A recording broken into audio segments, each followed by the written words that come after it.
ओडिशा शाखा और राज्य एड्स नियंत्रण सोसाइटी मिलित आनुकूल्य जिला जूनियर रेडक्रॉस पक्षर समस्त छात्र छात्री मध्य एड्स क्विज प्रतियोगिता जिला शिक्षा अधिकारी पूर्णचंद्र सेठी मार्गदर्शन में अनुष्ठित होती। परिप्रेक्षी में बहलदा ब्लॉक पक्षर पीएमसी सरकारी उच्च माध्यमिक विद्यालय झराडीर सम्मिलनी कक्ष में एड्स क्विज प्रतियोगिता छात्र छात्री मध्य विद्यालय अध्यक्ष स्मृतिरंजन पाणी अध्यक्षत अनुष्ठित होती।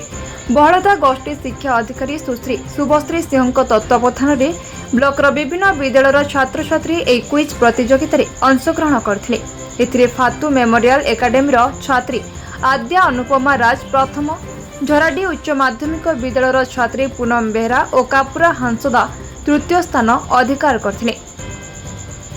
एक कार्यक्रम में मुख्य अतिथि भाव असना पीएससी डाक्तर जयंत कुमार गिरी और मुख्य वक्ता भाव ओडिशा माध्यमिक स्कूल संघर राज्य उपसभापति ज्ञानरंजन पाणिग्राही जोग देथिबा बेले स्वतंत्र अतिथि भाव तिरिंग ब्लॉक जदुनाथपुर सीमांत उच्च विद्यालय प्रधान शिक्षक डॉक्टर राधाकृष्ण महाराणा, सम्माननीय अतिथि भाव अष्टार कार्यकारी सभापति प्रकाश चंद्र नायक प्रमुख उपस्थित रही छात्र छात्री मानकु पुरस्कृत करथिले।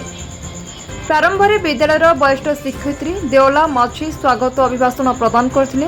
एक कार्यक्रम को बहलदा ब्लॉक जीआरसी संयोजक मनोज कुमार बेसरा संयोजना करथिबा बेले जीआरसी फास्ट एड मिता हांसदा धन्यवाद अर्पण करथिले। एक कार्यक्रम में एफएम एकाडेमी तारणार प्रधान शिक्षक सचिंद्र राज, जीआरसी काउंसिलर वीरेन्द्र दले, सस उच्च विद्यालय प्रधान शिक्षक रतिकांत गिरी, विद्यालय वरिष्ठ शिक्षयित्री धरित्री बेहरा, देवकी गोपाल, रघुनाथ माझी, प्रशांत महांत, बबिता महांत, धर्मसेन माझी, मंटू दत्त प्रमुख कार्यक्रम परिचालन में सहयोग प्रदान करथिले।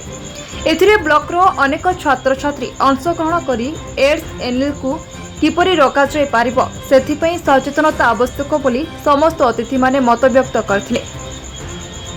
शेषरे अध्यक्ष श्रीयुक्त पाणी सचेतन हेबा सुस्थ रहिबा परि अनेक सचेतनता धर्मी स्लोगान प्रदान करथिले। रंगपुरु अक्षय विश्वालंक रिपोर्ट बी न्यूज।